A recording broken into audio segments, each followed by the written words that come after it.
Netcasts you love. From people you trust. This is Twit. Bandwidth for Triangulation is brought to you by Cashfly at CACHEFLY.com. This is Triangulation, episode 87, recorded January 16th, 2013. Alexis Ohanian. It's time for Triangulation, the show where we get to interview some of the most interesting, creative, important people on the internet and ask them questions. You get to ask them too via our chat room at irc.twit.tv. And I'm thrilled to be able to talk to Alexis Ohanian because he is a very important person on the internet, perhaps best known as a co-founder of Reddit, which won, by the way, in the Dig Reddit Wars. Reddit won. It's over. We can declare victory. He's also the chief swine protector at breadpig.com. You might have seen his TED Talk about Mr. Splashy, and lately brought Lester Chambers back to the national consciousness. Did a Kickstarter campaign to get Lester to record another album, and successful Kickstarter campaign. Alexis Ohanian, welcome to Triangulation. It's great to talk to you. Hello, thank you for having me, Leo. Hey, what do you know? You're not involved with Reddit directly now, are you? I am on the board of Reddit Inc., which has been spun off from Condé Nast about a year ago. Now it's its own entity. We got a new CEO, an ex-Facebooker named Yishan. And the team's all out there in San Francisco. And I try to be as helpful as I can as an evangelist and an advisor and a gray beard, if you will. But I'm not there full time anymore. You're awfully young to be a gray beard. There was some, there are definitely a couple of gray hairs coming in. So, but you have the time and the leisure to kind of pursue things that interest you at this point? Yeah, I mean, I was very fortunate with how Reddit turned out. And at 23 years old, I really got to be able to start to do things that I loved. And, for the first 3 or 4 years, it was just still working on Reddit and helping that grow. And then I pieced out and I left the country like a lot of startup founders do. And I went to Armenia. We were talking earlier. I went home to the motherland for 3 months as a Kiva fellow, an awesome microfinance nonprofit. And I was volunteering there. And I came back trying to figure out what I wanted to do next. And then my buddy Steve, my Reddit co-founder, was launching a travel site called Hitmonk. Which I love, by the way. Excellent. Yeah. I joined like a week before launch to do important things like draw the mascot and handle marketing and PR stuff. And then a year after that, I found myself looking at SOPA and PIPA and realized, you know what? We would have never had the good fortune to be able to start Reddit if either of those bills had existed, and made that sort of the full-time gig. And since then, have been trying to push forward a much more positive agenda about how useful the internet is as a platform, and how, whether it's helping a musician who was wronged by the music industry like Lester Chambers, or taking a bus around the heartland to promote open internet. We literally took a bus. We just shot a documentary, actually, that was displayed in DC yesterday, to basically spread awareness so that every one of our elected officials knows how important internet freedom is to every one of their constituents, not just Silicon Valley, but all Americans. That is so awesome. It's just a wonderful story. What was your first exposure to computers? Oh my goodness, this is so cool. I haven't gotten anything about this at all. So I was praising you earlier because screensavers for me was very validating, because at the time. Actually, well, let me answer your question because I'm not dodging it. My first computer was a 486 SX that my mother and father got me when I was in 6th grade, and somewhere in middle school. And I was actually trying to track this down with my dad for my book. And he's not sure it's somewhere in middle school. But the point is, neither one of them, my mom didn't go to college. My dad, he went to a hippie school. Neither one of them really saw they didn't totally get this thing they had just bought. They weren't using it. They were literally buying it for me. And I was lucky enough to have parents who could, put down the money and were willing to get one and say, listen, take it apart, do what you want with it. Don't you dare break it. Like, be able to put it back together, but have at it. And a few years after that, I got my first internet connection, a nice 33.6 dial-up. And of course, I used it to start gaming. And so I got into Quake. But I also used it to make websites, and it changed my life. It absolutely changed my life. And so you all were you were so early, and you were on my TV screen. Like, I could flip channels, and I could be looking at rock stars And then I could be looking at you guys. Not to say you guys aren't rock stars, but just that, you know, technology was being talked about in a thoughtful way. Computers were being explored and discussed. And dude, my first gig was as basically a CompUSA sales / helper person. I can't really describe it, but it was such incredible exposure because I got to deal with like you guys had such a great approach to dealing with other human beings who weren't nearly as nerdy as we were, but in a helpful, useful, fun way. That it was quite inspirational because, like, trust me, there were lots of people in my peer group who had no time for noobs. Right. And it's so important that we make time for noobs because we all were noobs at one point. Right. Well, I certainly was. So. No, of course, we all were. Did you hack at all? I mean, you know, so you're gaming and you're playing Quake, but I mean, were you also programming? I guess if you're doing websites, you kind of are. And yeah, you know, I haven't programmed since college. But when I was in high school, you know, we only had a Pascal class, and I took 3 times. I became the teacher's assistant by senior year. And admittedly, though, at that time, I was spending my class time planning out what I was going to do later that day in EverQuest. But my mom pushed me to sign up for community college classes, and I was doing like Java and computer animated design. Anyway, just random stuff. And it made such a difference to be able to not just, I mean, I always dreamed, like I think most gamers, of making games one day, and I haven't quite gotten there yet. But it made it so easy to transition into that mentality because, you know, I could be sitting in class working on, I mean, I tried making a text-based, I mean, this was Pascal, it was kind of limited here, sort of choose your own adventure style Aliens RPG, like Aliens themed. I was really huge, still I'm a huge fan of the Alien series. And then I'd go home and play EverQuest. And even though I knew I wasn't there in terms of development, like when you're watching the math that goes on at EQ, you know, all those sort of rolls of the dice, all those random numbers, like you could see it was not a huge leap. It was a bunch of graphics and obviously a much more robust programming language between where I was in Pascal class and where I wanted to be with EverQuest. But I could connect those dots. And it's so inspiring when you're a kid working on bullshit classwork to finally, not all of it was, but a lot of it was, to finally have something that you could build and people, like real people, could use and see in the case of websites. And just to be able to make a shitty GeoCities page, I'm sorry, it's family friendly. To be able to make a crappy GeoCities page. shitty, you can say that. I know someone archived them, and I think my Silicon Valley, I think it was Hills or Grid.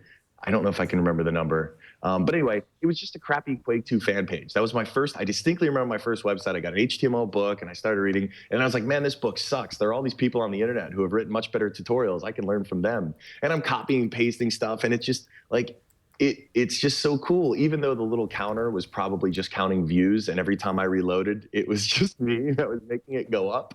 It was so cool because for all I knew, there were people all over the world who were looking at my stupid Quake 2 fan page, and it was awesome because I was just some high school kid.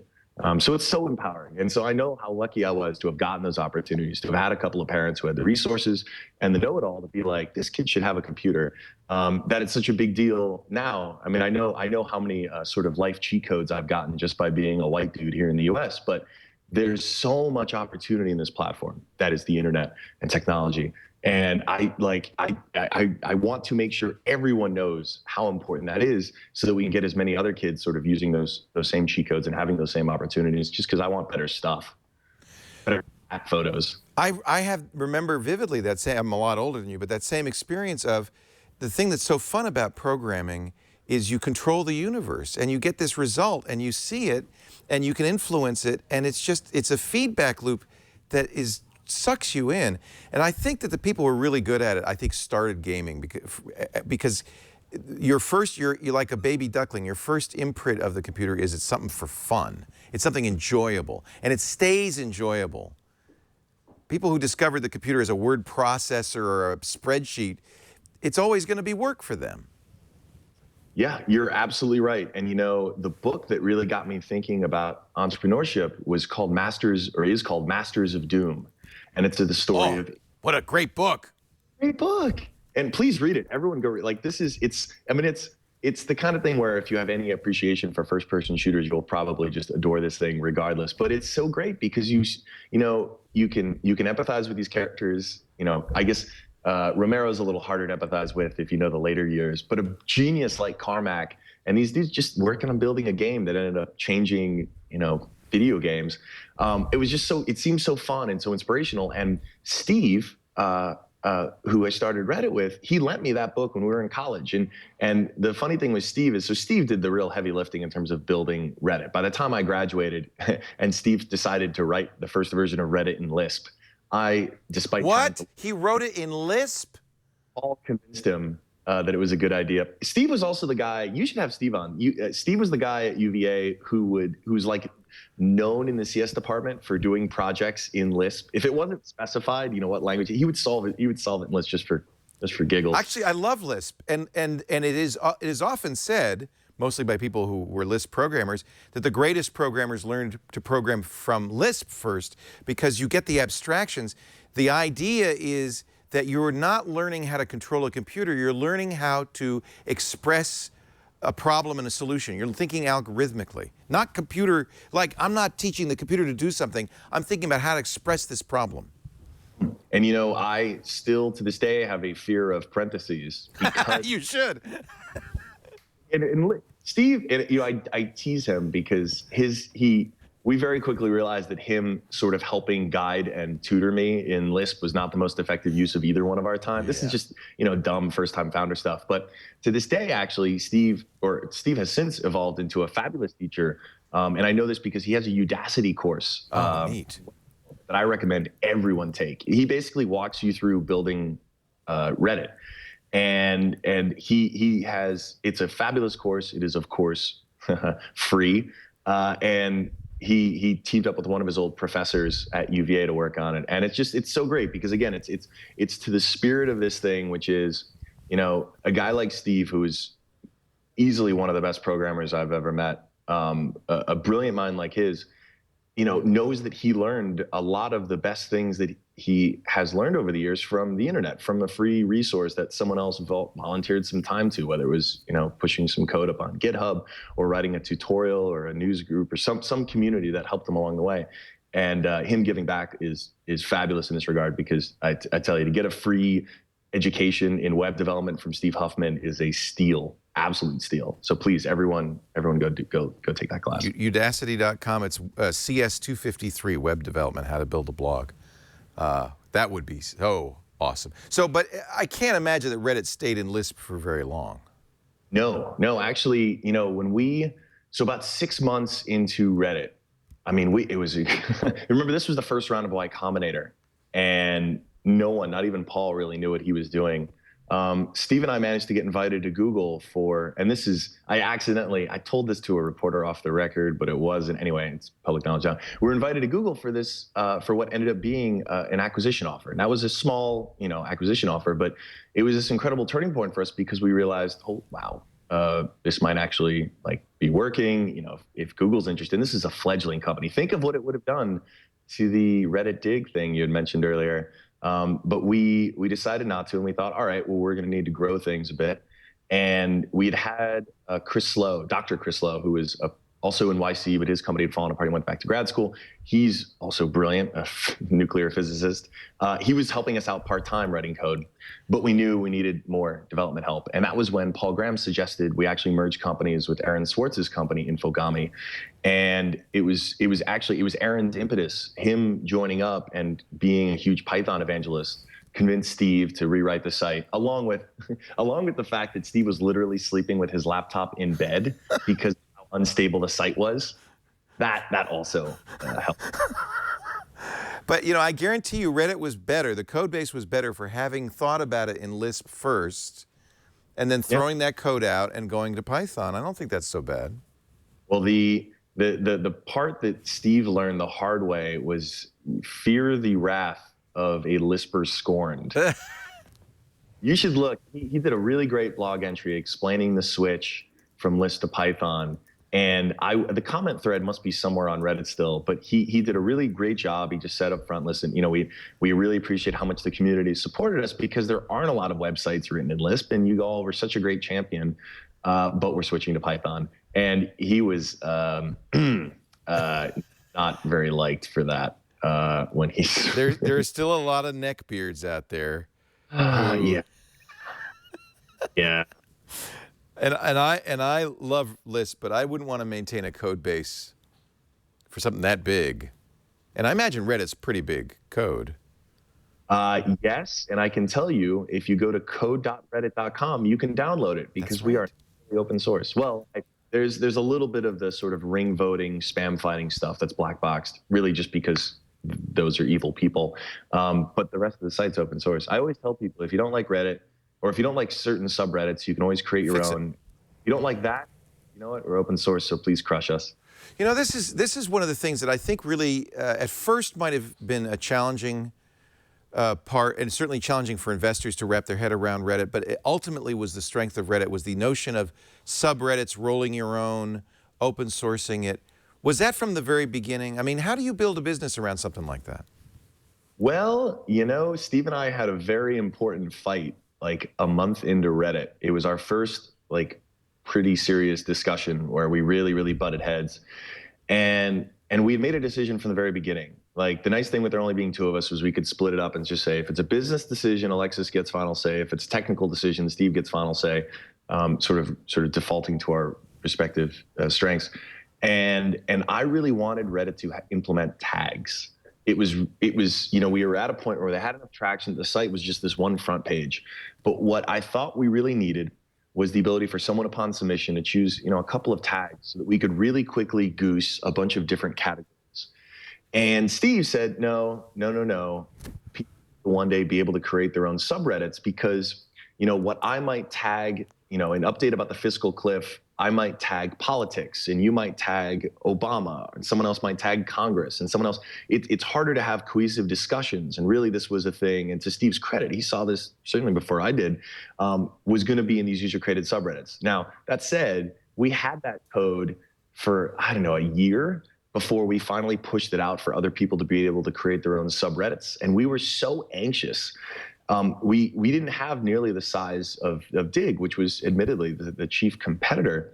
And we thought it was only a matter of time before they do this. And when they do it, they're going to be able to launch a hockey sub Dig or Dig, you know, almost overnight. Whereas we're not going to have that kind of depth because our community is still so much smaller. And so we sort of rolled it out ourselves. And so I launched, you know, the gaming subreddit and started getting, you know, creating house ads and trying to bring people over there and really slowly grow these communities until we had enough people to think, all right, open the door, anyone can make one. But there was a while that we really thought it was only a matter of time. And then even after we launched them, I really thought that was going to be the thing that that got copied because you know, I deferred back to that first conversation Steve and I had. Like, if this was going to work, it was really going to need to be this platform for communities. And now, it's funny you bring up the business side of it because, you know, we were lucky. We only raised $82,000.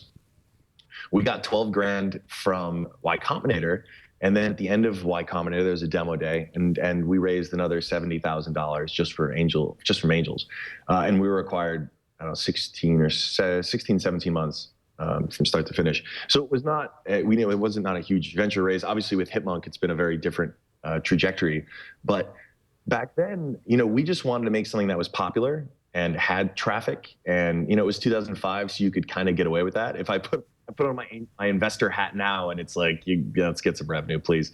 But back then, it was a little bit more saleable, and, you know, we never got past the angel round. And, you know, ultimately, we told people we'll use advertising, and we'll be respectful of our users. We won't, you know, use a bunch of crappy ads and things that, you know, people sort of get away with now.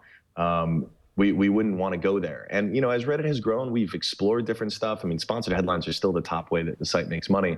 But Reddit Gold has been a really interesting exercise where people can gild comments. So it's one thing to give someone your upvote, but there are these really thoughtful comments, like when someone on the politics subreddit explains Obamacare in plain English. And this is something that like the Washington Post quoted. Like, in years of having this bill out there, no one had really synthesized it down to a few paragraphs of plain English until this one random anonymous person did.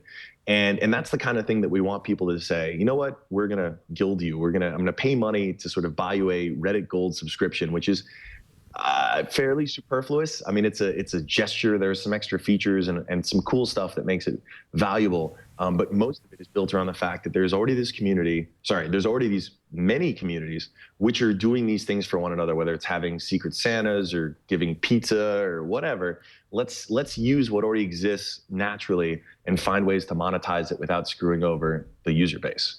It's only $30 a year. Has it been a success?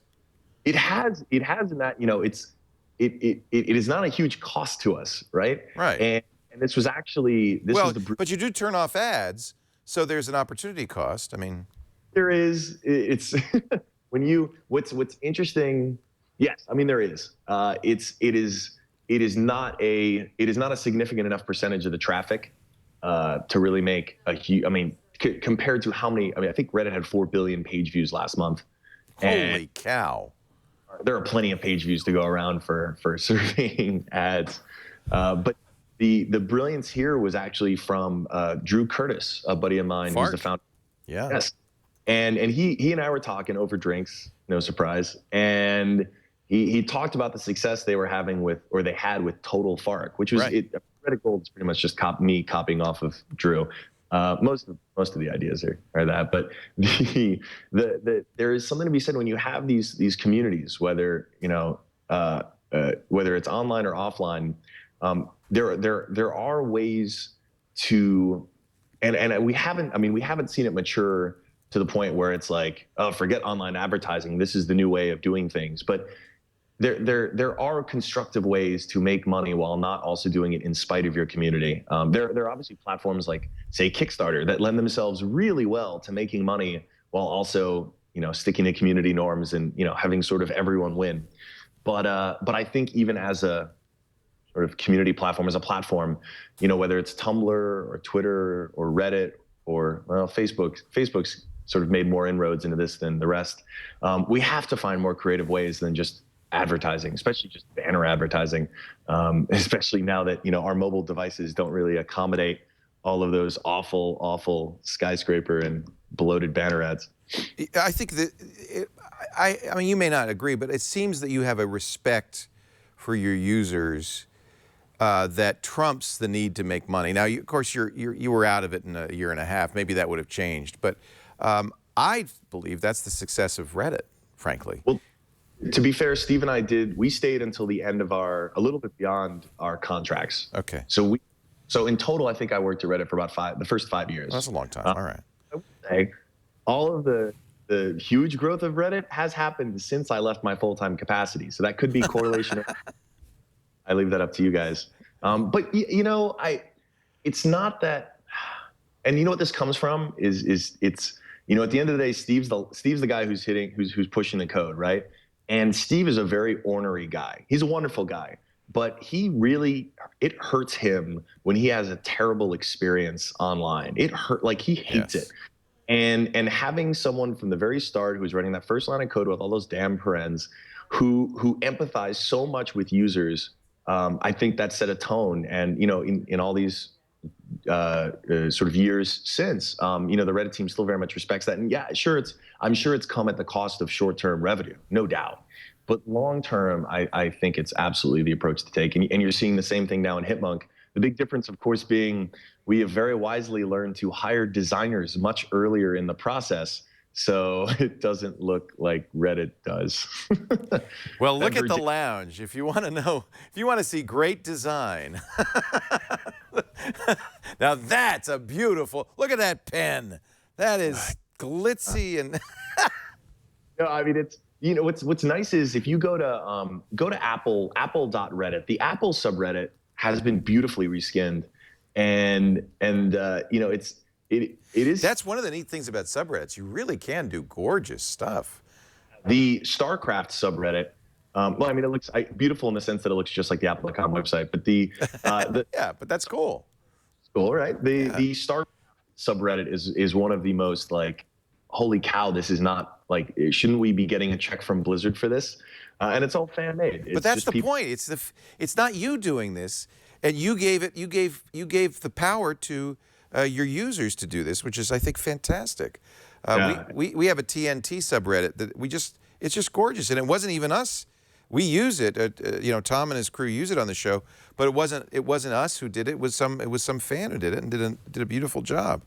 Let me. I think the real thing that you the real entity that might want to get credit for this is Condé Nast. To their credit, they didn't try to change anything, or did they? No, that, and I have spoken very publicly about this, mostly because people are so surprised. Yes. I mean, you see an old school publisher like that acquiring, nice. Isn't that sweet? Of a startup.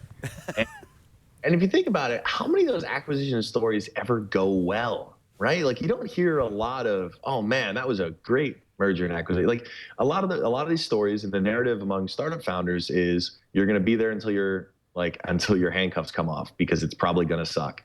And we went in with an open. I mean, I can't speak for anyone else. I went in with an open mind. I knew that I was having a life-changing experience at 23, and I wanted to make sure that the people who did that felt like they got their money's worth. Now, Condé Nast really got their money's worth. Yeah. What is cool about this is it hopefully can be a role model for other acquisitions, because, I mean, Condé Nast knew what they didn't know, which was pretty much everything about our tech. Like, they knew enough to think, all right, we will, by and large, get out of their way. Now, admittedly, it was harder after the founders left. When Steve and I finally left, it was definitely trickier, because then, the team didn't have as much clout, just from it's not like, hey, it's Alexis on the phone or it's Steve on the phone. It's just like, it's different. And that's where you saw, there was a period when, Reddit was going through some pretty rough transition. And fortunately, it stayed the course, and geez, now, it's an independent company. It just keeps growing every month. So I'm thrilled, because I just want to see what happens next month. We had an Arnold Schwarzenegger on for an AMA yesterday, which pretty much made my week. Did they ask him the horse duck question? Yes, they asked him. They tweaked it a bit. It was, would you rather fight 100 duck-sized predators, predator-sized duck? And what did Arnold say? He said, what did he say? He was like, I've already defeated a predator-sized predator, so I think I could take the duck-sized predator, no problem. Yeah, definitely take that, which is I think prudent, because even though there are 100 duck-sized predators, they're still very well armed. I mean, it's not, I imagine, I don't know how the shoulder cannon would scale down, if it would feel like, I don't know, a little pinprick, or whether it would still be as powerful. I need answers, but I think you made the right choice. You must have been thrilled when President Obama did an AMA, or were you? Oh yeah. Oh no. I not only was I thrilled, and he did it from Charlottesville, which is so Steve and I went to UVA. That's where Red started. I don't know, a few miles from where the President of the United States did an AMA 7 years later. Total mind. Kidding. And I was on TV the next day offering Mitt Romney to come on and do one too, but sadly he did not. But to have that happen, it's just it's crazy. I mean, the other nice thing too is, now that the president has used it and has done one, it's a lot easier to go up to people and be like, hey, you should do an AMA, because the president did one. And come on, right? Is this asking too much? But that said, I'm still actively pursuing Jay-Z. No word yet, but hopefully, maybe you guys can help. I have no connection. I don't know, but I love the idea. Would you rather fight 100 duck-sized predators or 1 predator-sized duck? I would choose the 1 predator-sized duck instead of dealing with 100 duck-sized predators. I've already fought this. Show it. I've already fought a predator-sized predator, so I'm confident. This science checks out, says Mokeman21. That is seriously the most rational answer to this question I've ever heard, says JGong92. You know what? You must love it when somebody like Arnold comes on and gets it. Yes. And participates, and plays, and understands what's going on. I mean, that's so cool. In the interest of journalistic integrity, though, Leo, you forgot to include the la la la. In your films, are all the ayahs in the script, or you improvise them? All improvised, every single one. Yeah. So I'm not going to click on that link because I don't know what's going to happen if I do. But oh, okay, never mind. So that's good that Condé Nast had the sense, and now you're at 4 billion views a month. That probably was the right thing to do. So you wrote a book on becoming an entrepreneur, an ebook, Lessons from a Startup Guy, Make Something People Love. But I'm excited about this next book, Without Your Permission. Yes. Oh, cool. Yes. The ebook was more of I found myself giving the same advice to founders, Right. whether it was on their portfolio all the time. So I was like, I'm just going to make like the playbook, like the blueprint version of what I'm telling you guys, make electronic. And actually we should see if I'd been thinking, I would have made a special Twit coupon. Can we do that later? Can we do it Anytime. Great. Okay. Done. So here's what we're going to do. We're going to edit this. And ladies and gentlemen, this is the coupon code. And we'll put that right there. See? The magic of television. Thank you. So when does this come out? So the book that comes out this fall, and yes, it's so without your permission. I found myself whether I was talking about politics or art or business or so many things. I kept going back to the same themes regarding the internet and what it means as a platform for awesome people to basically spread their awesome ideas.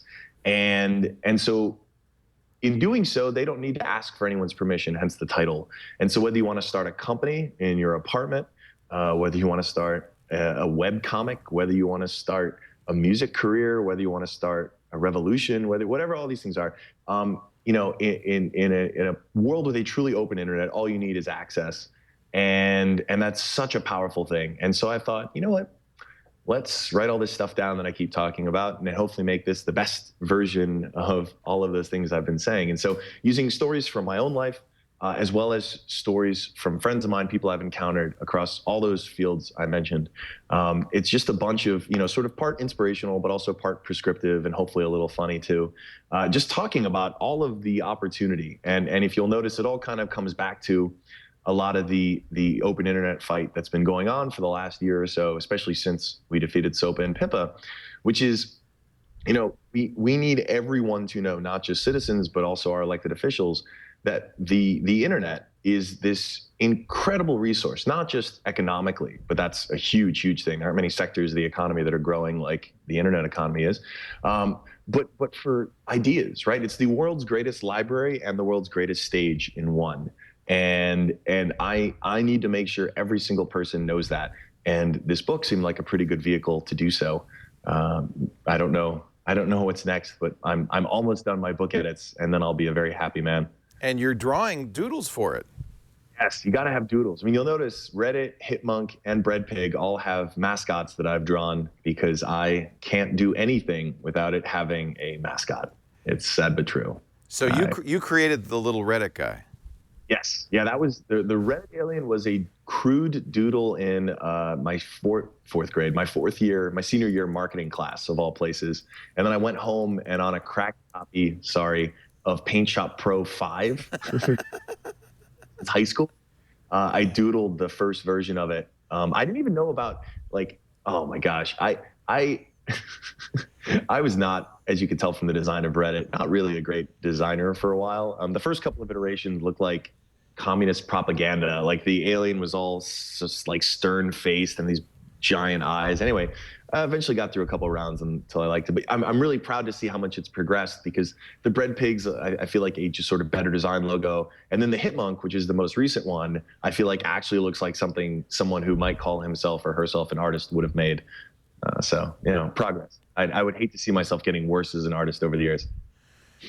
Maybe I'm being tricked by you, but you used to have it looks like on this Reddit, you used to have a Reddit alien website with a history of them, but now it redirects to Reddit's front page. Go to, this may still work. We're going to try this live. If you go to redditalien.com. No, that's what I did, and it goes to the Oh, front page. a bummer. So I had about 400 logo doodles. So I ripped off the Google idea of changing the mascot except not just for or changing the logo, not just for holidays, but for like whenever I wanted. For whatever reason, yeah. And so over the years, I must have done 300 or 400 of these little logo doodles, all kinds of weird escapades the alien got into. And it was really heartening. At the time, I was going through a lot of personal stuff, and it was just a fun thing to do every morning that didn't feel like work. But it was so heartening to hear from people who, again, really early on, would say, I don't actually really care for this stuff on Reddit. Like none of this, I don't really care about news, but I come to see what the alien is up to. So I liked knowing that even though it didn't really scale well, it was making people happy along with myself. And you have a sad alien on Reddit today, but we won't talk about that right now. But it's kind of sad to see the alien sad. I don't want to see him sad. Yeah, it's been tough. Hopefully some good will come out of all this tragedy. I believe it will. I really do. Tell us about Lester Chambers. How did you become a Lester Chambers fan? My dad raised me on a lot of good rock. So I was a lot of Stones, a lot of Dylan, Hendrix, Joplin in the house. Like I heard a lot of that stuff. And the Chambers brothers were a part of it. Yeah. I had no idea when his photo went viral in March. I had no idea of what happened. I just assumed, he's just living a chill life, doing his thing. And I learned, like a lot of people did, when that photo went viral, he or his son posted it on Facebook with that gold record in front of his face saying, I basically never got paid after decades of hits. Horrible. And, genre defining music. Like I basically I signed a terrible contract, and they continue to screw me to this day. And here he was, homeless for a while, sleeping in like recording studios before this awesome nonprofit called Sweet Relief, mind you, designed. That nonprofit's sole purpose is to help musicians who have been screwed by the recording industry. And so the next time they use the argument about doing this to protect artists' rights, keep in mind people like Lester, because they don't really care that much about at least artists like Lester. And this photo goes viral. And at the time, I was talking with a few of the folks who worked with me, and I was like, yeah, it'd be really cool to help him out. But there's no way in hell he's going to listen to some guy from the internet who emails him with this idea. And we had other projects going on, and a few months ago we reached out, and the day later he was on the phone with us, and I pitched him on this idea of just basically helping him do a Kickstarter. He was aware of Kickstarter. Really? His son was much more. I mean, his son's a musician. His son uses Reddit. Like his son took the photo and sort of had a sense for hopefully spreading this message. Well, he knew the 99% meme too. I mean, this was part of that 99% meme. Indeed. And when I spoke to them, they were down. I mean, we had a 20-minute phone call, and I was booking a plane ticket for me and one of my buddies who's a filmmaker, and we flew out there and met with him and shot the trailer for the Kickstarter, and basically said, we don't want a percentage of this, but normally when we do a Bread Pig project, like a portion that we normally work with comic book artists like Ryan North or XKCD or Saturday Morning Breakfast Cereal. And the majority of the profits, more than 75%, go to the artist. And then what's left goes to pay our employees, but also gets donated. And I was like, listen, dude, you need all this money. And he said, you know what, I was meaning to tell you, I wanted to pay this forward. And so I want a portion of the profits from this Kickstarter, as well as from the album that we make, to go to this nonprofit, Sweet Relief, that had done so much for me. Oh, that's neat. And just sitting there like, people, you do not think that people like this can exist in real life, who have gone through so much, not just professionally, but also personally he's had all kinds of health issues, and still have this outlook and this worldview. It's inspirational. It's absolutely inspirational. And, the least I could do was sit with him for a day and hear him talk about, hanging out with John Lennon. It was a privilege. He also signed, I swiped a record from my girlfriend's dad's record collection from the Chambers Brothers, so I could get him to autograph it for me. I was like, this is the payment. If you can sign this for me for my girlfriend's dad, this would be awesome. And he did. He wrote a very nice note. And I think I have like 1,000 dad points now. Yeah. And 1,000 points with those of us who remember the Chamber Brothers. You raised $61,000. And is the album in process yet, or what is going to happen? So they've pretty much got their track list. They got their songs. All this music is either going to be public domain, and that's harder than it should be because of some awful abuses of copyright. Yes. Original music that belongs entirely to Lester. So the point of this album, and he still rocks, dude. We did a show at WeWork in San Francisco 2 weeks ago, and he rocked. I mean, it was standing room only, and this was an audience that was really split between, there were some, serious Chambers Brothers fans, but a bunch of just geeks who cared about, making right what the industry had done wrong. And everyone was jamming. I mean, he's still got his baby making voice. Like, it's jamming the harmonica. And anyway, they're going to put together this music. He's going to own all of it. And they should be hopefully hitting the studio in the next month and hopefully have an album out by end of April, early May. What a great story. Alexis, you must feel, I mean, you're still really young, but you must feel pretty good about the trajectory your life has taken. I have nothing to complain about. And I get to wake up every morning working on projects that I love. I have a wonderful cat, and a very supportive family. So, I mean, it's pretty much perfect.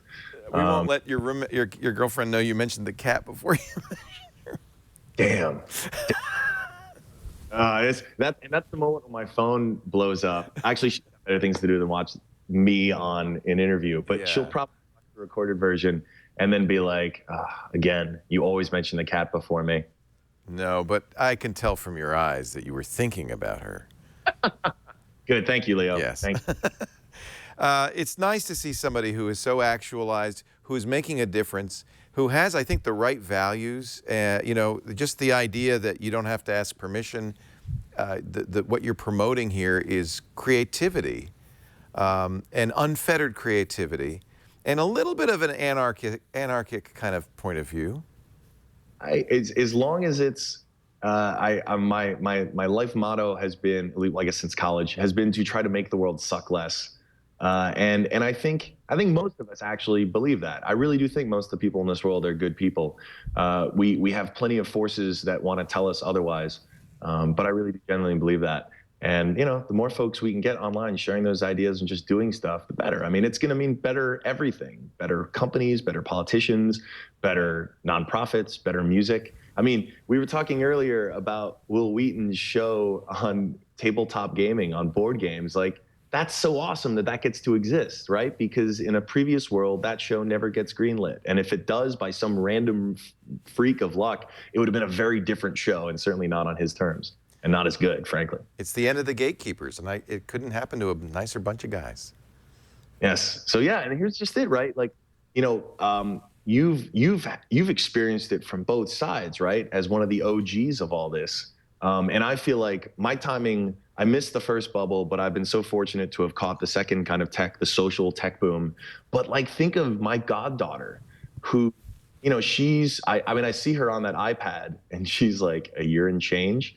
And I can see the instinct, and I can see that. And I know that she's going to grow up in a world with an internet connection and a high-speed computer, and she's going to be programming probably before she's talking. It's so cool because it gives me so much hope for all the great stuff going forward. Because they're not going to live in a world where they knew gatekeepers for so much of this stuff, and that's great. You want to go watch the "I Have a Dream" speech? Just go watch it. You want to go start a company? Just go start it. Like, it's so empowering, and we just need to get through these next few years and basically not screw it up for them, so they can enjoy it all. Get all those old white guys out of the way, and let's get something happening here. Yeah, it's true. I say that as an old white guy. Alexis, such a pleasure. You're an inspiration. You're your joy and your optimism and your creativity are just such a breath of fresh air. Thank you so much for spending time with us today. Thank you so much for having me, Leo. Real pleasure. It is, like I said, it's a pleasure to be on a show, having a call with the dude who I grew up watching on TV. So thank you for that. My God, you're welcome. You didn't have any love lost for Kevin Rose, though. It was like, I'm going to push him out of the way. No, we only met a couple of times. We don't. There is no. No. It's obviously Kevin has been extremely successful. Yes. So there's no. I mean, No, that was completely teasing. Kevin wouldn't say that, and I know you wouldn't say that either.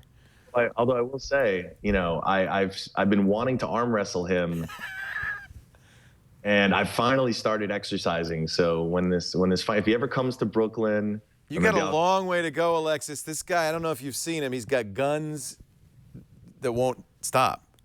Oh, geez. See, I believe in gun control, so I don't. No, he's a rock climber. This guy, I'm not even joking. This guy, I don't think you want to arm wrestle. Maybe leg wrestle him. I don't really. His upper body strength is off the charts. Geez. So well, great. Thanks. You're not even giving me a chance in this, Leo. All right. This is it. We're going to get Tim Ferriss in your corner. We're going to train. We're 1 year from now on this stage, Alexis Ohanian, Kevin Rose, arm wrestling, the championship of the social media world. Oh, geez. What have I done? Fighter Leo. I'm not doing this. Such a pleasure. Thank you, Alexis Ohanian. God bless you.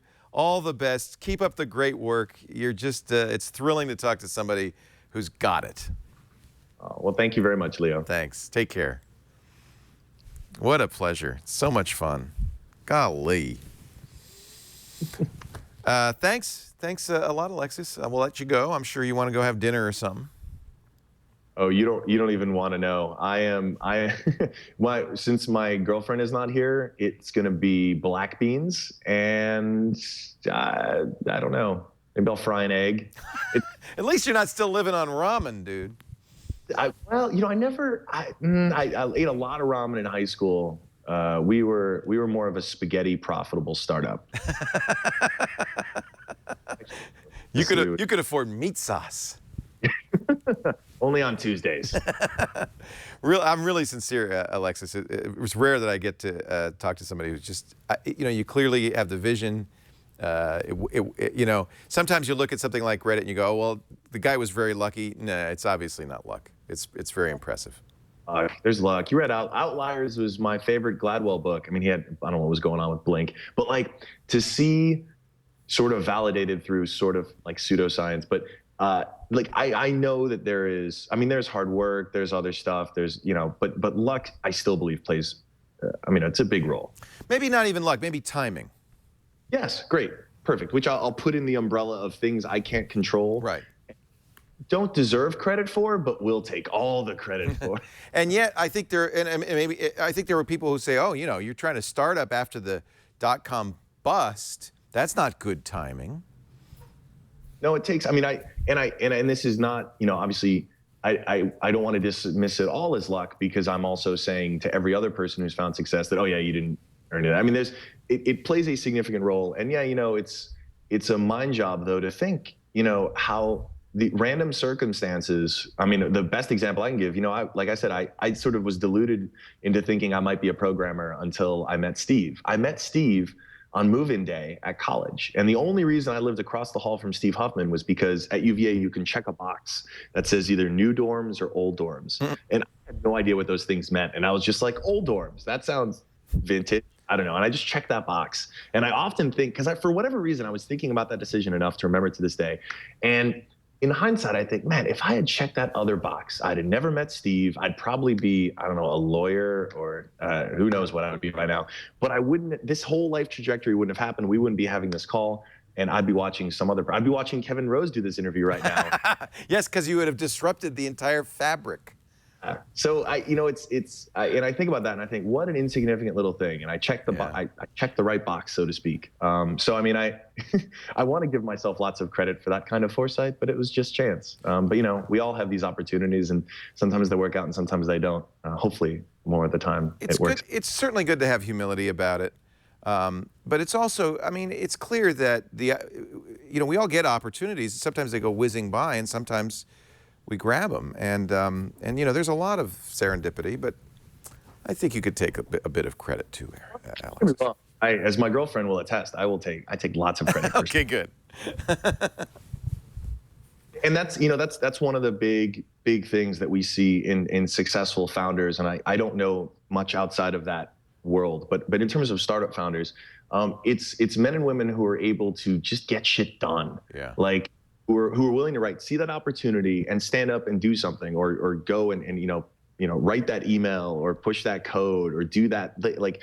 And it's a weird factor to kind of, I don't know, it's hard to really describe, but it makes a difference. And the more people we can inspire, because the internet's so really good at that, right? You want to learn, you want to go brush up on French history. There's a great Khan Academy video about that. You want to learn how to build a web app, go take Steve's class. Like, just go get shit done, go do stuff. Like, after the show, if there's something you've been meaning to learn right now, go learn it right now.